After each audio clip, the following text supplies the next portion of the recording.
Palavras que respiram.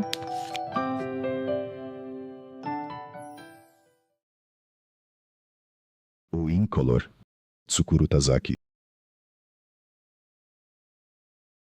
Capítulo 8.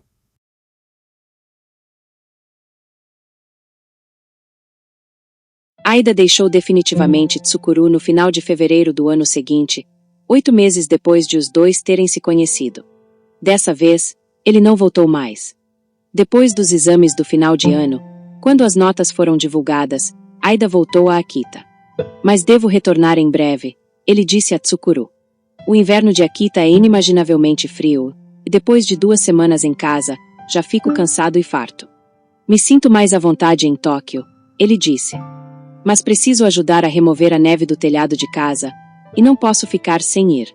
Entretanto, mesmo depois de 2 semanas, 3 semanas, esse amigo mais novo não voltou a Tóquio.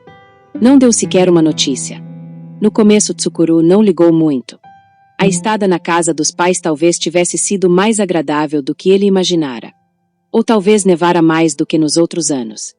Tsukuru teve de voltar a Nagoya por 3 dias em meados de março. Não queria ir, mas não podia ficar sem retornar nenhuma vez. Em Nagoya não havia a necessidade de remover a neve do telhado, mas sua mãe telefonava incessantemente para Tóquio, perguntando: se você está de férias na escola, por que não volta para casa? Tenho uma lição importante que preciso terminar nas férias. Tsukuru mentiu. Mas, mesmo assim, você pode passar uns 2 ou 3 dias aqui, insistiu a mãe enfaticamente. Sua irmã mais velha também ligou e disse: mamãe está sentindo muito a sua falta. É melhor voltar mesmo que seja por pouco tempo. Está bem, vou fazer isso, disse Tsukuru. Enquanto permaneceu em Nagoya, ele não saiu nenhuma vez de casa, exceto quando levava o cachorro para passear à tarde num parque próximo. Temia deparar na rua com algum dos então 4 amigos. Principalmente depois que começou a ter sonhos eróticos em que mantinha relação com Branca e Preta, Tsukuru não tinha coragem de encontrar as duas em carne e osso. Afinal, era como se as estuprasse na imaginação, mesmo que o sonho não tivesse relação com sua vontade, e mesmo sabendo que elas não tinham como saber que tipo de sonho ele tinha. Ou elas talvez descobrissem tudo o que estava acontecendo no sonho de Tsukuru só de vê-lo. E o censurassem com veemência pela fantasia egoísta e impura dele. Ele inibia na medida do possível a masturbação. Não que tivesse sentimento de culpa pelo ato em si. Ele se sentia culpado pelo fato de não conseguir deixar de imaginar Branca e Preta nessa hora. Mesmo tentando pensar em outra coisa, elas sempre entravam sorrateiramente nesse momento. Mas, evitando a masturbação, ele tinha sonhos eróticos de vez em quando. E neles Branca e Preta apareciam, quase sem exceção. No final, dava na mesma. Mas, pelo menos, não era uma cena que ele imaginava intencionalmente. Claro que era mera desculpa, mas, para ele, essa justificativa, que não passava de uma frase refeita, tinha um significado que não era pequeno. O conteúdo desses sonhos era praticamente o mesmo. O cenário e os detalhes dos movimentos mudavam um pouco, mas o seu desenrolar, com as 2 garotas nuas se entrelaçando a ele, acariciando todo o seu corpo com os dedos e os lábios, estimulando o órgão sexual dele, até a penetração, era sempre o mesmo. E, no final, Tsukuru sempre gozava dentro de Branca. Mesmo quando transava com Preta, ao se aproximar o momento final, quando se dava conta, as 2 tinham trocado de posição. E ele liberava o sêmen dentro do corpo de Branca. Ele passou a ter esses sonhos depois de ser banido do grupo no verão do 2º ano da faculdade, quando não tinha mais oportunidade de se encontrar com elas. Ou seja, foi depois que Tsukuru decidiu que tentaria de alguma forma se esquecer dos 4. Antes, não se lembrava de ter sonhos dessa natureza. Tsukuru não sabia por que isso acontecia. Essa também era uma das questões guardadas bem no fundo da gaveta pendente no armário de sua consciência. Carregando uma frustração confusa no peito, Tsukuru voltou a Tóquio. Mas continuou sem notícias de Aida. Ele não apareceu nem na piscina nem na biblioteca. Telefonou algumas vezes ao dormitório dele, mas sempre lhe informavam que Aida não estava. Pensando bem, não sabia nem o endereço nem o número de telefone da casa dos pais dele em Akita. Até que as férias de primavera chegaram ao fim, e começou o novo ano letivo da faculdade. Havia passado para o 4º ano. As flores de cerejeira desabrocharam e logo caíram. Mesmo assim, não teve nenhuma notícia do amigo mais novo. Ele foi até o dormitório onde Aida morava.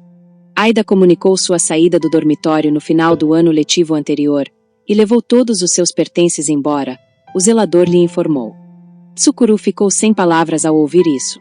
O zelador não sabia o motivo da saída nem para onde ele fora. Ou talvez soubesse, mas tenha afirmado o contrário. Ao verificar o registro acadêmico na seção de alunos, descobriu que Aida havia trancado a matrícula. Não conseguiu descobrir o motivo, por se tratar de informação confidencial. Ele entregará os documentos para trancar a matrícula e sair do dormitório, carimbados com seu próprio selo, logo depois dos exames finais do ano letivo. Nesse período, ele ainda se encontrava com Tsukuru no dia a dia. Os dois nadavam juntos, e nos finais de semana conversavam até tarde no apartamento de Tsukuru, onde Aida passava a noite. Apesar disso, ele não contará absolutamente nada sobre trancar a matrícula a Tsukuru. Apenas informará sorridente, e como se nada tivesse acontecendo, vou voltar a Akita por cerca de 2 semanas. E desaparecera da frente de Tsukuru. Talvez eu nunca mais encontre Aida, Tsukuru pensou. Ele desapareceu sem dizer nada, com uma firme decisão. Não deve ter sido por acaso. Ele tinha um motivo claro para ter de fazer isso. Seja qual fosse o motivo, Aida não deve mais voltar. A intuição de Tsukuru estava certa. Pelo menos enquanto ele estava na faculdade, Aida não reabriu a matrícula. Nem entrou em contato. Que curioso, Tsukuru pensou nessa hora. Aida está repetindo o mesmo destino de seu pai. Assim como o pai, ele trancou a matrícula da faculdade com cerca de 20 anos e desapareceu. Como se seguisse os mesmos passos. Ou será que o episódio de seu pai foi uma história inventada por Aida? Será que ele usou a figura do pai para revelar algo sobre si mesmo? Entretanto, o desaparecimento de Aida dessa vez não causou um transtorno tão profundo em Tsukuru como da primeira vez. Não se sentiu magoado por ter sido abandonado e deixado por ele. Justamente por ter perdido Aida, ele foi tomado por uma espécie de serenidade. Uma serenidade estranhamente neutra. Por alguma razão, até sentiu que Aida partirá para algum lugar distante, assumindo parcialmente seu pecado e sua impureza. Naturalmente, Tsukuru sentiu falta de Aida. Era uma pena que tudo tivesse acabado. Aida era um amigo importante, e um dos poucos que Tsukuru havia encontrado. Mas talvez esse desfecho fosse inevitável. Aida deixou para trás um pequeno moedor de café, um pacote de grãos de café pela metade, Anos de Peregrinação, de Liszt, interpretado por Lazar Berman, e a lembrança de um par de olhos curiosamente límpidos. Em maio daquele ano, um mês depois de descobrir que Aida havia deixado o campus, Tsukuru manteve uma relação sexual com uma mulher de carne e osso pela primeira vez na vida. Ele já estava com 21 anos. 21 anos e 6 meses. No início desse ano letivo, Tsukuru arranjara um trabalho temporário para fazer desenhos técnicos, que servia também de estágio, em um escritório de arquitetura de Tóquio, e foi lá que a conheceu. Ela era solteira, 4 anos mais velha, e fazia trabalhos administrativos no escritório. Era baixa, tinha cabelos longos, orelhas grandes e pernas bem torneadas. Um corpo compacto. Seu rosto era antes gracioso do que belo. Quando ouvia uma piada, ria mostrando os dentes brancos e bonitos. Desde que Tsukuru começara a trabalhar naquele escritório, ela sempre fora atenciosa com ele. Ele logo percebeu sua afeição. Talvez por ter sido criado com 2 irmãs mais velhas, conseguia relaxar quando estava com mulheres mais velhas. Ela tinha a mesma idade da mais nova entre as irmãs mais velhas. Quando teve oportunidade, ele a convidou para jantar, depois para o seu apartamento, e em seguida para a cama, tomando coragem. Ela não recusou nenhum dos convites. Quase não mostrou hesitação. Apesar de ter sido a primeira vez de Tsukuru, tudo correu bem. Não ficou perdido nem nervoso. Ela parecia pensar que Tsukuru tinha experiência sexual suficiente, apesar da idade. Embora, na realidade, ele só tivesse feito amor com mulheres antes em sonho. Naturalmente Tsukuru sentia afeição por ela. Era uma mulher atraente e esperta. Não se podia esperar um estímulo intelectual como proporcionado por Aida, mas ela era alegre, não tinha frescuras, era muito curiosa e era divertido conversar com ela. Além disso, era sexualmente ativa. Por meio do sexo com ela, Ele aprendeu muitas coisas sobre o corpo feminino. Ela não cozinhava muito bem, mas gostava de manter tudo limpo, e em pouco tempo o apartamento de Tsukuru ficou completamente arrumado e lustrado. As cortinas, os lençóis, as fronhas, as toalhas, o tapete do banheiro, tudo foi trocado por itens novos e limpos. Ela deu cor e ânimo consideráveis à vida de Tsukuru depois da partida de Aida. Mas Tsukuru tinha tomado a iniciativa de se aproximar daquela mulher mais velha e desejara seu corpo, não por paixão, nem pela afeição que sentia por ela, nem tampouco para aliviar a solidão do dia a dia. Ele fez isso para provar a si mesmo que não era homossexual e que conseguia gozar com uma mulher de carne e osso, sem ser no sonho. O próprio Tsukuru talvez não admitisse, mas esse era seu principal objetivo. E esse objetivo foi alcançado. Nos finais de semana ela ia ao apartamento de Tsukuru e passava a noite lá. Assim como Aida fazia até pouco tempo atrás. E os dois faziam amor na cama demoradamente. Às vezes transavam até quase de madrugada. Quando juntavam os corpos, ele procurava pensar somente nela e no corpo dela. Ele concentrava sua consciência no ato, desligava o botão da imaginação e mandava para o mais longe possível tudo o que não havia ali, os corpos nus de branca e de preta e os lábios de Aida. Como ela tomava a pílula anticoncepcional, ele podia liberar o sêmen dentro dela, sem se preocupar. Ela parecia gostar de transar com ele. Quando atingia o orgasmo, ela emitia um gemido curioso. Tudo bem, eu sou normal, Tsukuru dizia a si mesmo. Não teve mais sonhos eróticos. Essa relação durou cerca de 8 meses, e eles se separaram por consentimento mútuo.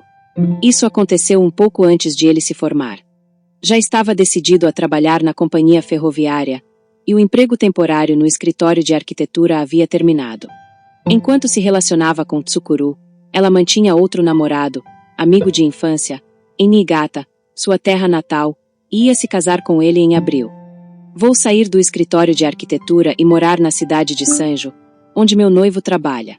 Por isso não vou mais poder vê-lo, ela disse certo dia na cama. Ele é uma pessoa muito boa, ela disse, colocando a mão sobre o peito de Tsukuru. Acho que combina comigo. É uma pena que não vou mais vê-la, mas acho que devo lhe desejar felicidades, Tsukuru disse. Obrigada, ela disse, e continuou, como se adicionasse uma nota de rodapé em letras pequenas. Talvez mais cedo ou mais tarde a gente possa se rever. Tomara, disse Tsukuru. Mas ele não conseguiu entender direito o que essa nota de rodapé significava. Só lhe ocorreu de súbito, será que com o noivo ela emite o mesmo gemido? E os dois fizeram sexo mais uma vez. Era verdade que ele lamentava o fato de não poder mais se encontrar com ela uma vez por semana. Para evitar sonhos eróticos realísticos, e para viver de acordo com o tempo atual, ele precisava de uma parceira sexual fixa. Mesmo assim, o casamento dela talvez tivesse sido conveniente para Tsukuru. Pois, por mais que tentasse, ele não conseguia sentir nada além de uma afeição tranquila e um desejo carnal saudável por essa namorada mais velha. Além disso, naquele momento, Tsukuru estava prestes a entrar em uma nova etapa de sua vida.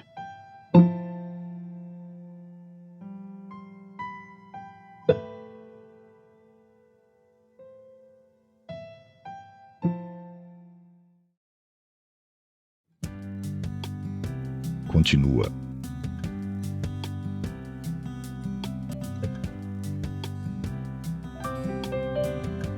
Palavras que respiram.